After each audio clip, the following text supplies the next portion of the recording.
बारह बच्चों के एक समूह का औसत भार 66 किलोग्राम है। तो 12 बच्चों का योग निकाल लें हम। 12 बच्चों के भार का योग 66 गुणे 12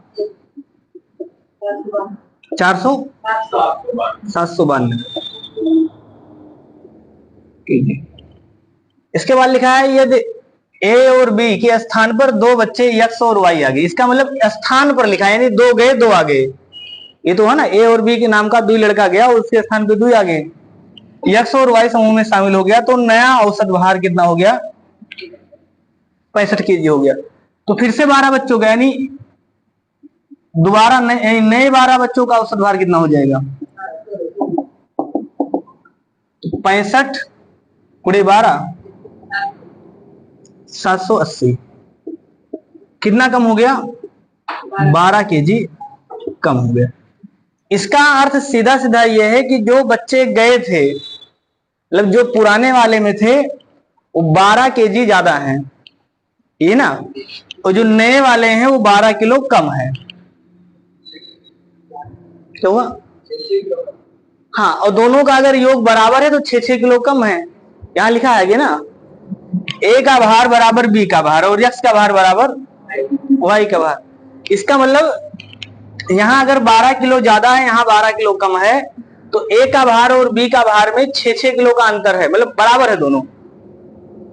ये तो हुआ ना, एक एक का भार 6-6 किलो है नहीं, जो भी रहा होगा उसमें यहाँ 6 किलो ज्यादा रहा होगा, इसका 6 किलो कम रहा होगा।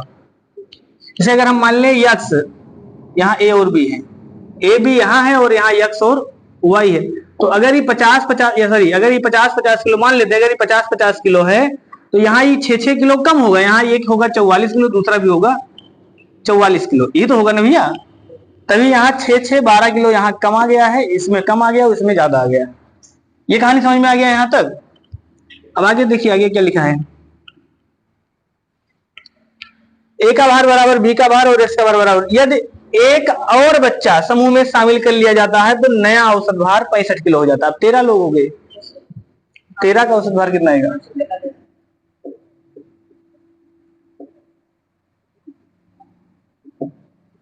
13 के भार का योग कितना आएगा? 13 गुणे 65 845।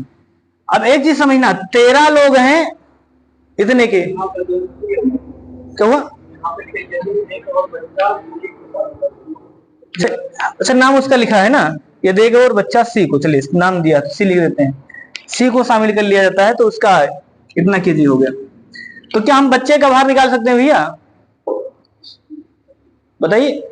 और अगर बच्चे का भार निकल गया तो यहाँ सीधे सीधे लिखा है, आगे कई लाइन में लिखा था यहाँ सी का भार बराबर यक्स का भार, तो अगर सी का भार निकल गया वही यक्स का भार होगा, और यक्स का भार निकल जाएगा सबका भार निकल जाएगा, नहीं निकल जाएगा? बात समझ में आया ना? अब भाई यहां से अगर इसे इसमें से और इसमें से हम अंतर निकाल ले सीधे सीधे, ये 13 लोगों का है और ये 12 लोगों का है, ये तो है ना। तो 13 लोग में से अगर 12 लोगों का हम घटा दें तो बाकी सी का ही तो बचेगा, निकाल लेते हैं सी का भार, या सीधे सीधे सी का भार, सी का भार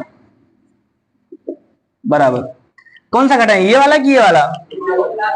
792 घटा दे 80, कोई भी घटा दीजिए। देखिए घटाने में कोई भी आप घटा सकते हैं, कारण क्या है, कुछ भी घटा देंगे अंतर नहीं आएगा। बस इतना ध्यान रखना है कि ये वाला 6-6 ज्यादा है, ये वाला 6-6, अगर ये वाला घटाएंगे तो बाद में 6 कम करना पड़ेगा, और ये वाला घटाएंगे तो बाद में 6-6 जोड़ना पड़ेगा। बात एक क्या है, ये तो समझ में आ गया ना। तो जो यही घटा दीजिए आप, 780 घटा दीजिए, कितना जाएगा यहां?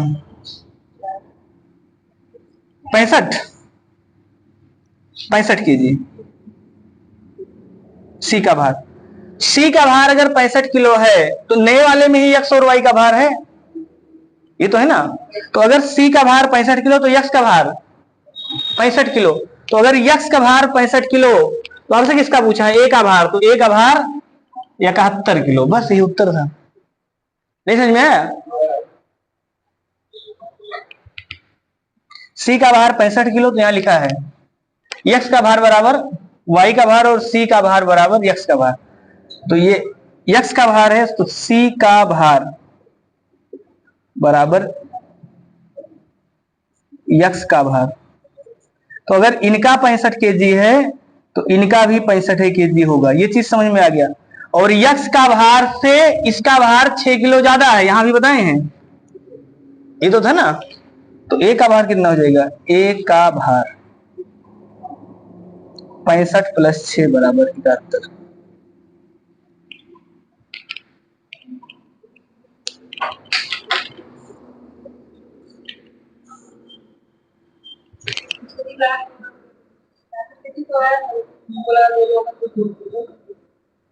नहीं 65 किलो एक का है ना, तो x का भी 65 होगा, y का भी 65 होगा,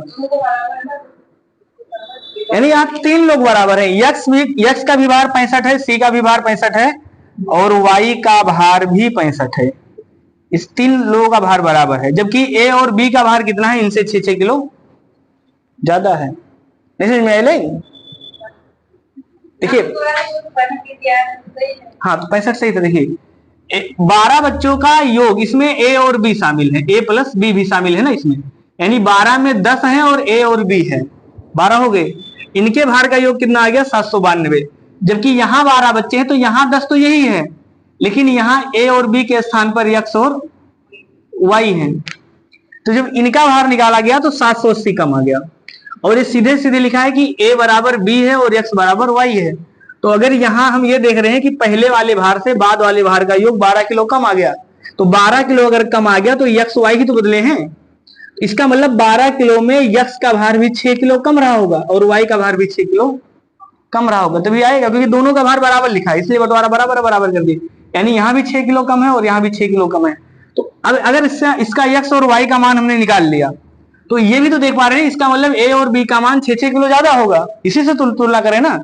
यानी इसका मान 6 किलो ज्यादा है, इसका भी मान 6 किलो ज्यादा है, दोनों का 6-6 किलो ज्यादा है। और वही 6 किलो यहाँ 6-6 12 किलो इसका कम हो गया। जैसे अगर ये हमने कहा ना, जैसे मान लीजिए अगर ये 66 किलो के थे तो बाद में कितने कितने किलो के हो गए, 60 किलो के कम हो गए ना। और अगर एक्चुअल की बात करें तो ये तो निकाल ही लिए कि इनका दोनों का भार कितना था, पहले 71 किलो था और बाद में कितना हो गया, 65 किलो हो गया। तो 6 किलो इनका कम हो गया, 6 किलो इनका कम हो गया, यानी टोटल 12 किलो कम हो गया।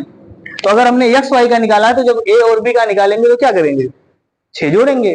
और अगर यही चीज यहां घटाए होते, यानी 792 घटाए होते तो ए का निकलता, और जब ए का निकलता, हाँ तो मतलब यहां से अगर ये वाला घटाए होते तो सीधे सीधे फिर ए का निकल भी नहीं करता। क्यों? क्योंकि ए और बी का इकट्ठा निकल जाता, ऐसा तो है ना, ए और बी का इकट्ठा निकल जाता तो फिर दिक्कत है। क्योंकि हमें यहाँ ये रिलेशन दिया है सी का भार बराबर एक्स का भार, तो दूसरा वाला ही घटाना ज्यादा सही है। लगा लेंगे भैया ना सवाल। अब लिखिए आगे, लिखिए क्रिकेट पर आधारित सब प्रश्न।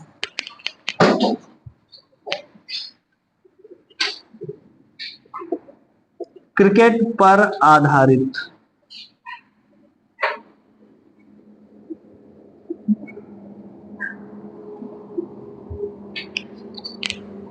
क्रिकेट पर आधारित प्रश्न।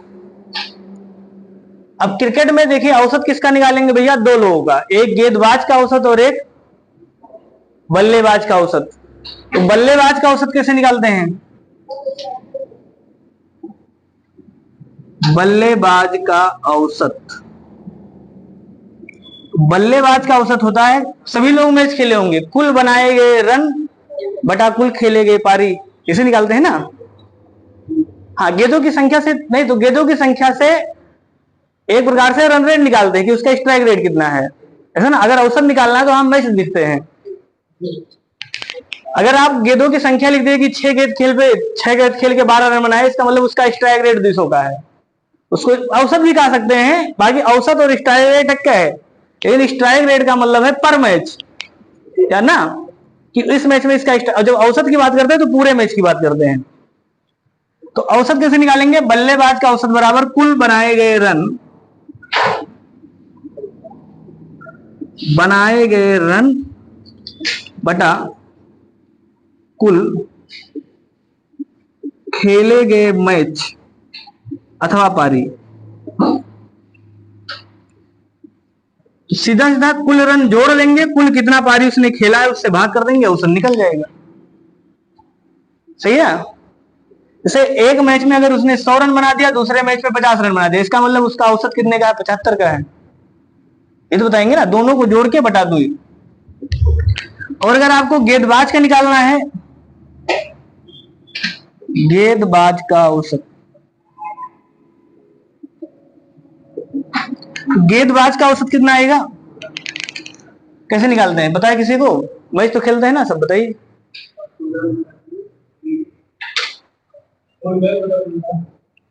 कुल मैच बटा गेंदबाज का औसत कैसे निकालते हैं भैया? मैच खेलते हैं, कैसे निकालते हैं? गेंदबाज रन देता है, कुल दिए गए रन बटा कुल लिए गए विकेट। गेंदबाज का जो औसत होता है, कुल दिया गया रन, कुल दिया गया रन बटा कुल लिया गया विकेट।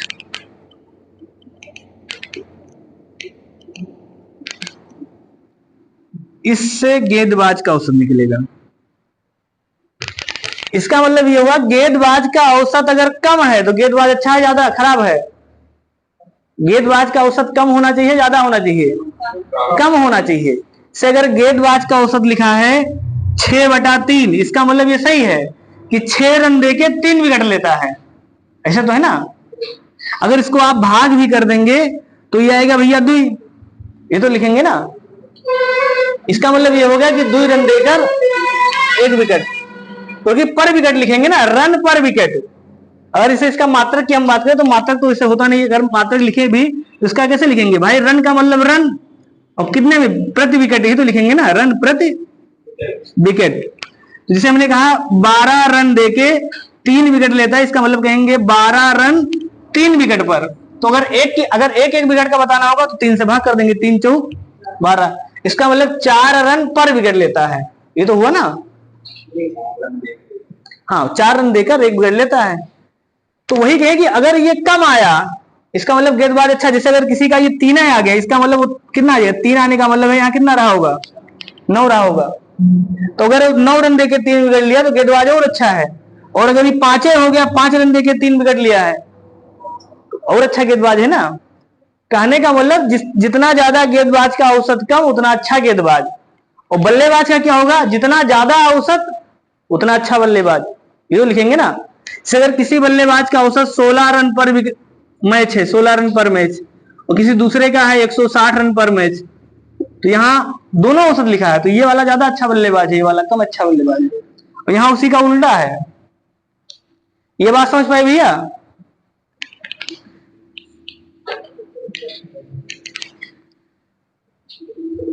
तो गेंदबाज का औसत निकालना है तो कुल दिया रह गया रन बटा कुल लिया गया विकेट।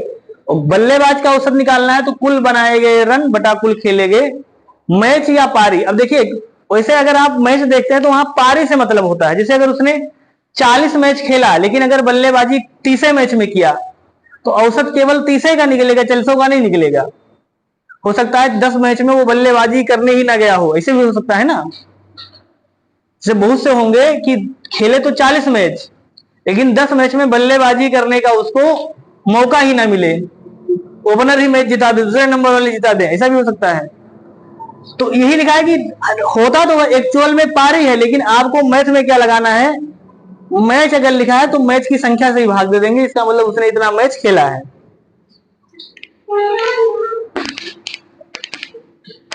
लिखिए सवाल।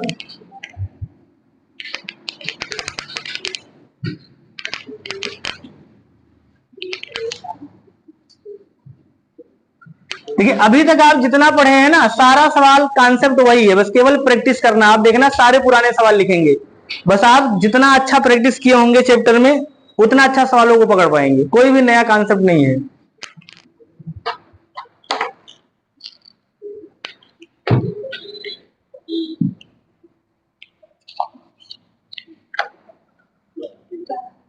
है ना। और लोग बताइए।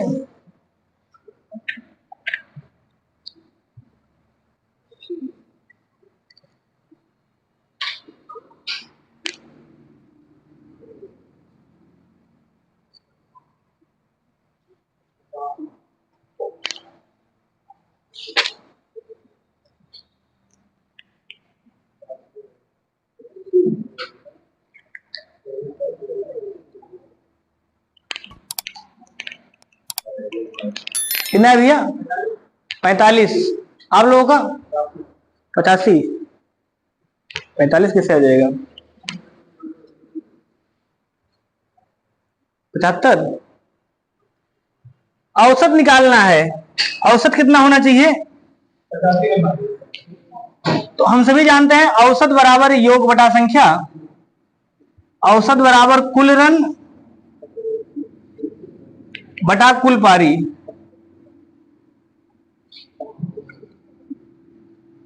तो औसत कितना दिया है? 40। तो 40 बराबर कुल रन कितना है? जोड़ लेंगे 18 + 26 + 12 + 9 + 58 + 72 + यक्स। हमने मान लिया सातवें मैच में कितना रन बनाएगा? यक्स। और इन सभी को जोड़ के 7 से भाग दे देंगे, औसत निकल जाता। यक्स का मान निकालना है तो 7 चौक 28, 280 बराबर, इनको अगर जोड़ लेंगे कितना देगा? 100। क्यों भैया? 7 से भाग करेंगे ना, क्योंकि अगले मैच का पूछा है। तो 195 + यक्स, 75 कर लेंगे तो यक्स बराबर आ जाएगा 85 रन। बताइए कहीं दिक्कत है? नहीं समझ में आया? आलोक, आलोक 7 से क्यों भाग दिए हैं? हाँ, कुल शुरू में कुल 6 मैच खेला है। फिर क्या लिखा है? वह अगले मैच में, अगले का मतलब 6 खेल चुका है, 7वें मैच में कै रन बनाए, ये तो पूछा है ना। तो क्या मैच हो गया? 7 हो गया ना। अब 1 2 3 4 5 6 7, इसलिए 7 से भाग दी।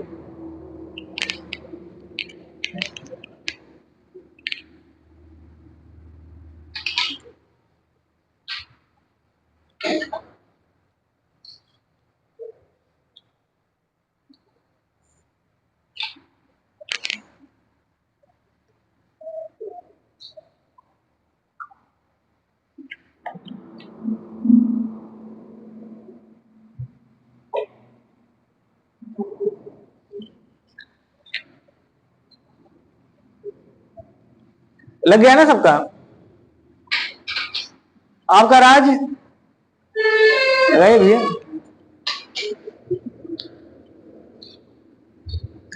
ये सवाल समूह वाले भी पढ़े थे। विद्यार्थियों की संख्या 45, विद्यार्थियों का औसत भार 42 है। एक नया विद्यार्थी के आ जाने से औसत में 1 की वृद्धि हो गई, तो नए विद्यार्थी का भार बताइए। वही सवाल तो लिखा भैया।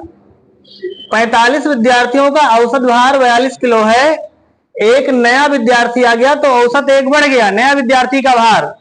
यहाँ बल्लेबाजी पर सवाल लिखा है कि एक बल्लेबाज प्रारंभ में 45 मैचों में 42 के औसत से रन बनाता है, तो अगले मैच में कितना रन बनाए? यानी अगला मैच का मतलब एक आ गया और मैच, तो कितना रन बनाए कि 1 रन बढ़ जाए?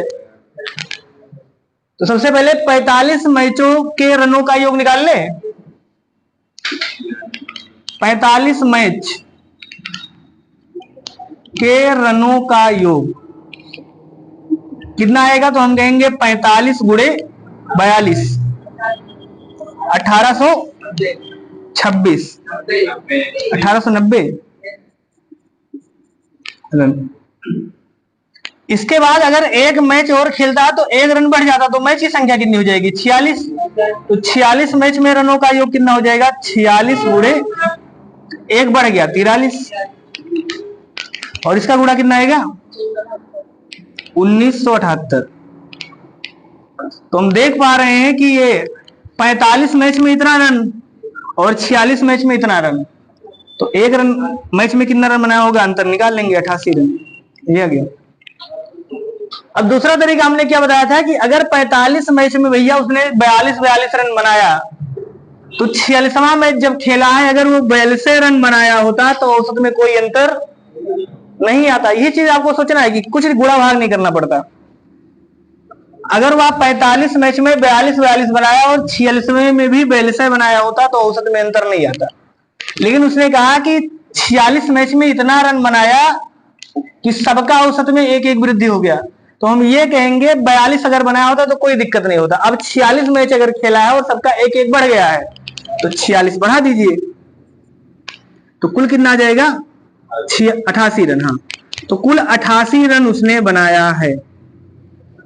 समझ में आ गया ना? तो एग्जाम में सवाल आराम से लगा सकते हैं। ये दिक्कत है रोहित? लिखिए दूसरा।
ना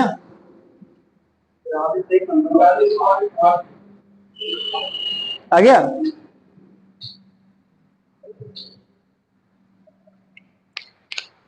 एक बल्लेबाज कुल खेले गए 35 मैच में 41 के औसत से रन बनाता है, तो 35 मैच में कुल बनाए गए रन निकाल लें, क्योंकि हमें औसत निकालना है। औसत का मतलब अगर 18 मैच का पूछा है तो 18 मैच का रन चाहिए, और मैच तो है ही है, 18 मैचों का कुल रन बटा 18 से भाग कर देंगे, औसत निकल जाएगा। तो 18 मैच का रन कैसे निकालेंगे? तो पहले 35 मैच का रन निकाल लें, उसमें से 17 मैच का रन घटा देंगे, 18 मैच का रन बचेगा।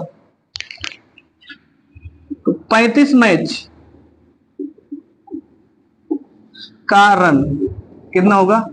35 गुणे 41, 1435 ये आ गया। शुरू के 17 मैच में कितना रन बनेगा भैया? तो 17 मैच का रन, तो हम कहेंगे 17 गुणे 38, ये कितना आएगा? 646। तो 35 में से अगर 17 मैच का रन घटा दे तो 18 मैच का बचेगा, तो बस 18 मैच के रनों का योग निकाल लेंगे। 18 मैच के रनों का योग, हाँ, तो इसमें से, इस संख्या में से ये वाली संख्या माइनस कर दीजिए, तो 789 रन।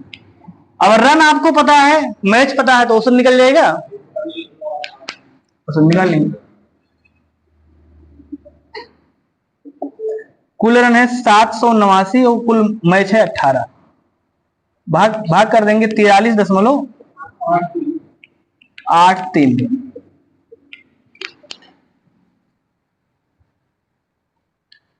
बताइए जिसको ना समझ में आया हो।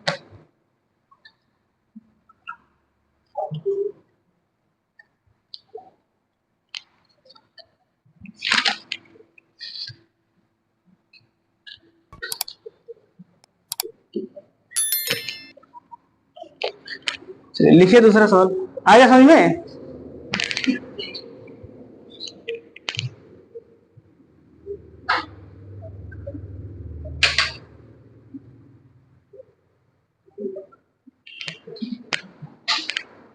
देखिए 20 ओवर का एक मैच में उसे जीतने के लिए 7.2 रन की दर से उसने रन चाहिए था, और रनों की दर है इतना, ओवर में इतना रन चाहिए था, इसका मतलब कुल रन कितना चाहिए था? तो कुल रन अगर हम निकाल लें, कुल रन, तो कुल रन बराबर 7.2 गुणे 20, तो इसका इसमें गुणा कर लेंगे 144 रन, यानी मैच जीतने के लिए 144 रन चाहिए। और 15 ओवर का मैच जब खत्म हुआ तो केवल 6 के औसत से रन बनाया है, तो 15 ओवर में कितना रन बनाया? 15 ओवर में रन, 15 ओवर में जो रन बना है 15 गुणे 6, 90 रन। इसका मतलब अभी कितना रन बचा है? तो 144 में से 90 घटा देंगे, 54 रन बचा है। कई ओवर बचा है? 5 ओवर, तो 54 रन चाहिए 5 ओवर में, तो एक ओवर में कितना चाहिए? उसी को बोलते हैं औसत। 5 से भाग कर देंगे तो 10.8 रन प्रति ओवर।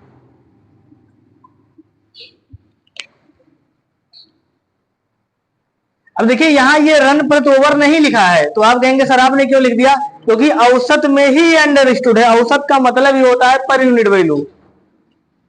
समझ में आ गया ना? तो जब औसत का मतलब ही है कि ये बता रहा है कि एक ओवर में इतना रन चाहिए, ये लिखिए ना लिखिए कोई गलती नहीं है।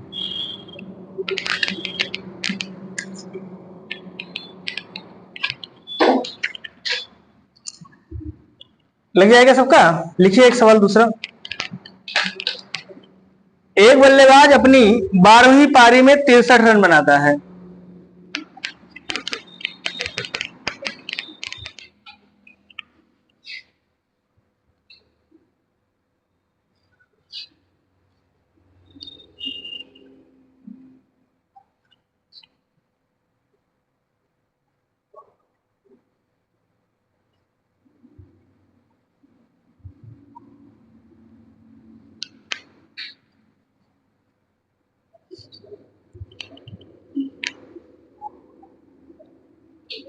कितना है रोहित?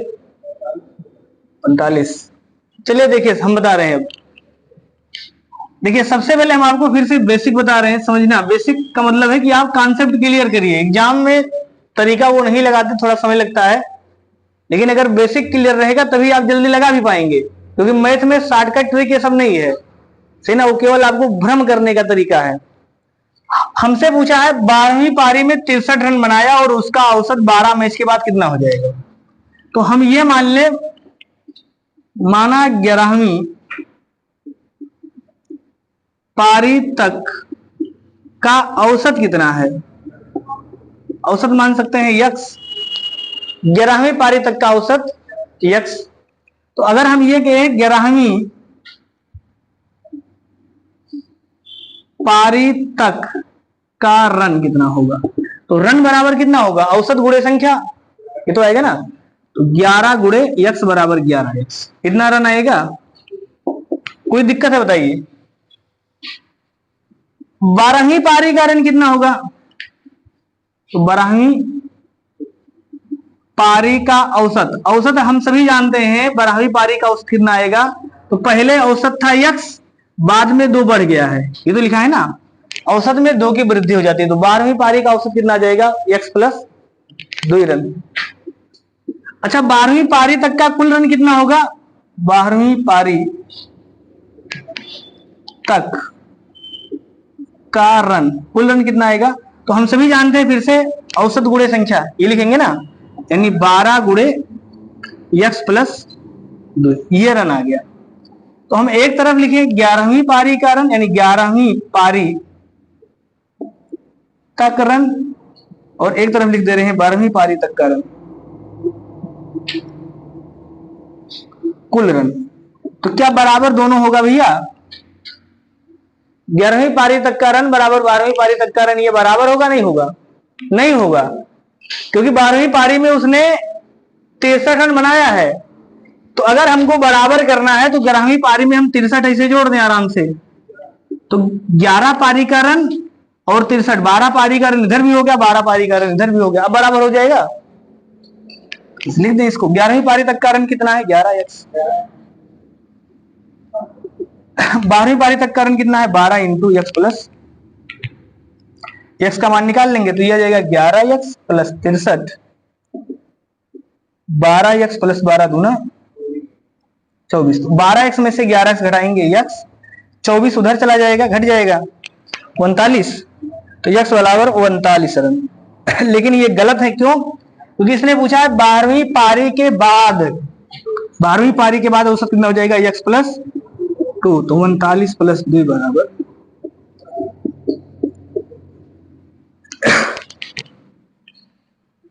यही लगाना है।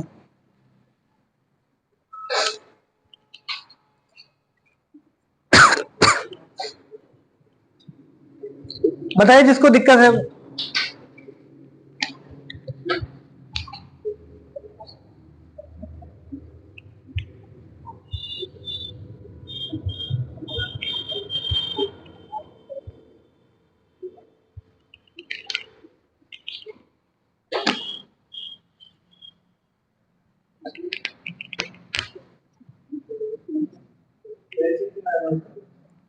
वैसे बता रहे हैं, बताएंगे दोनों तरीका।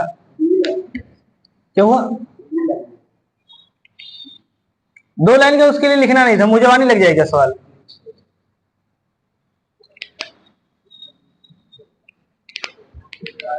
हमारा काम है आपको समझाना, इसलिए हम एक एक लाइन लिखे भी हैं, बेसिक से भी लगाए हैं, ताकि सबको समझ में आए। बाकी दूसरा तरीका एग्जाम में कैसे लगाना वो भी बताएंगे। कंपटीशन का मतलब केवल शॉर्टकट नहीं है, आपके बुद्धि का विकास भी हो, ताकि आप हर एग्जाम निकाल पाए। एग्जाम में सवाल कैसे भी आ जाए, ये ना हो कि सर ये सवाल नहीं पढ़ाए थे।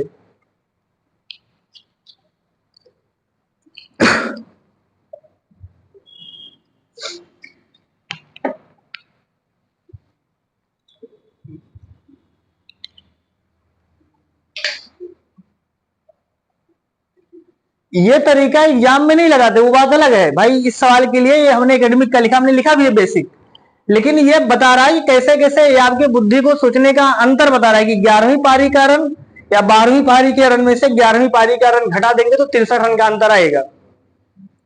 वही काम किए हैं।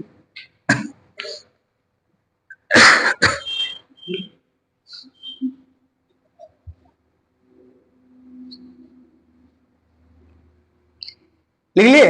अब देखिए, यही चीज अगर एग्जाम में लिखना होता, अगर बेसिक से भी लगाएंगे तो आपको इतना लाइन नहीं लिखना पड़ता, अगर आप बढ़िया से प्रैक्टिस कर लें। हम सभी जानते हैं 12वीं पारी के रन में से अगर हम 11 पारी तक का रन घटा दे तो केवल 12 मैच का रन बचेगा, ये तो बचेगा ना। तो 11 पारी का रन कितना होगा, हम क्योंकि 11 का कुछ दिया नहीं, हमने कहा 11 का आप एक्स मान लीजिए। जैसे आप रन लिखते आप कहते 11 एक्स, और 12 मैच का रन कितना होगा, तो 12 मैच खेला और रन कितना होगा, औसत में 2 बढ़ जाएगा, एक्स प्लस 2। तो इस 12 मैच के रन में से अगर हम 11 मैच का रन घटा दे तो सीधे 63 आ जाएगा, ये तो आएगा ना भाई। अगर आपको ये चीज समझ में आ गया होगा तो एग्जाम में हिंदी थोड़ा लिखना है। तो 11 मैच का रन कितना होगा, 11 एक्स, और 12 मैच का रन कितना होगा 12, ये मैच है यानी औसत गुणे संख्या, ही तो लिखते हैं ना। कुल रन का योग निकालना है तो योग बराबर औसत गुणे संख्या, औसत गुणे संख्या। तो औसत अगर यक्स माने हैं तो यक्स गुणे 11, ये 11 मैच का रन का योग आ गया, और 12 मैच के रन का योग तो संख्या ही हो गया, और औसत कितना है एक्स प्लस 2। तो 12 मैच का रन ये, 11 मैच का रन ये, 12 मैच में 11 मैच का रन घटा देंगे 63 का अंतर आएगा। इसी को सॉल्व करना है, 12 एक्स यहाँ है, 11 एक्स यहाँ है, 12 एक्स में से 11 एक्स घटा दे, सीधे लिखते एक्स, और यहाँ 12 दूना 24, 63 इधर आ जाएगा, कितना आ जाएगा 63 में से 24 घटा देंगे 1।